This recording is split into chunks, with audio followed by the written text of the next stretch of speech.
اور جب اللہ تعالیٰ جنت میں سب سے پہلے اپنا دیدار کرائے گا سب کو جنت میں، بھائیو یہ تو کوئی زندگی کوئی نہیں ہے. جب مال جمع ہوتا ہے تو موت آ چکی ہوتی ہے. آپ لوگ یہاں ہجرت کر کے آئے، بنتے بنتے کچھ بنے تو موت دستک دینے لگی، گھٹنے درد کرنے لگے، آنکھوں پہ چشمے چڑھ گئے، سوٹیاں ہاتھ میں آ گئیں. جب مال سے نفع اٹھانے کا وقت آیا تو موت سر پہ آ گئی. یہاں کے ہر انسان اس مشکل میں گرفتار ہے. جب اپنی دنیا سے کمانے کا، حاصل کرنے کا وقت آتا ہے تو موت دستک دے رہی ہوتی ہے. اور موت تھوڑا پیچھے ہٹ جائے تو بڑھاپا تنگ کرنے آ جاتا ہے، بیماریاں تنگ کرنے آ جاتی ہیں، پریشانیاں سر پہ آ جاتی ہیں. موت کے بعد اگر اللہ راضی ہو گیا تو جنت کی زندگی شروع ہونے والی ہے.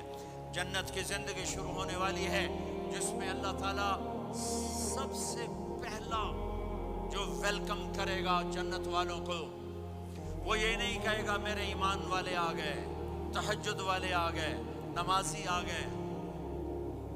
پوری تفصیل سنو. اللہ تعالیٰ جب جنت میں بٹھا دے گا جنتی مرد جنتی عورت.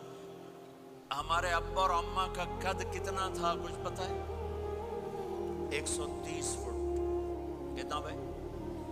130 فٹ. یہ تو آپ نے سنا ہے کہ یوسف علیہ السلام سب سے خوبصورت تھے، سنا ہے نا؟ یہ بہت کم مرد عورتوں کو پتا ہوگا کہ عورتوں میں سب سے خوبصورت کون تھا. وہ حضرت حوا. حضرت حوا. حضرت حوا 130 فٹ کی اماں تھی، 130 فٹ کے ابا تھے. پھر ٹائم کے ساتھ گزرتے گزرتے ہم چھوٹے ہوتے ہوتے ہوتے ہوتے ہوتے ہوتے یہاں تک آ گئے. آگے چل کے اور نیچے ہو جائیں گے. جنت میں یہ قد واپس اللہ دے دے گا. جو ہمارے ملک کا کلچر جنہیں یاد ہے انہیں یاد ہوگا ایک قوم ہوتی ہے مراسی. پتہ ہے نا مراسی؟ سنا؟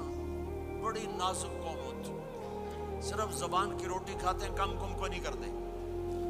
تو زمیندار نے مراسی کے ذمہ لگا یہ میرا گھوڑا اس کی مالش کر. وہ گھوڑے کی مالش مشکل کام ہے. وہ شروع ہو گیا.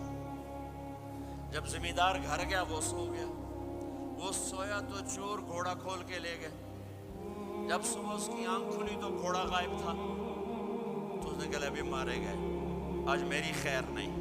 وہ گھر گیا، خرگوش لا کے باندھ کے مالش شروع کر دی.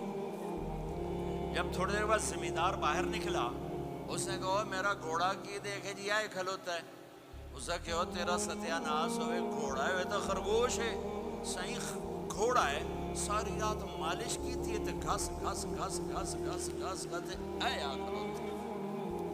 ہمارے اماں ابا تھے 130 فٹ. پیسج آف ٹائم گھستے گھستے گھستے یہ ہمارے قد آ گئے. جنت میں پھر اللہ واپس کرے گا 130 فٹ. ایک عرب نوجوان کہنے لگا اتنے قد کی کیا ضرورت ہے، ہمیں اتنا ہی کافی ہے. میں نے کہا تو یہ پتہ ہے جنت کی کھجور کتنی لمبی ہے؟ کھجور درخت نہیں، پھل دانا کا نہیں. میں نے کہا جنت کی کھجور 25 فٹ لمبی ہے. دانا 25 فٹ کا ایک دانہ ہے. وَتَمْرَتُهَا 12 ذِرَاعًا. تو ہے 5 فٹ.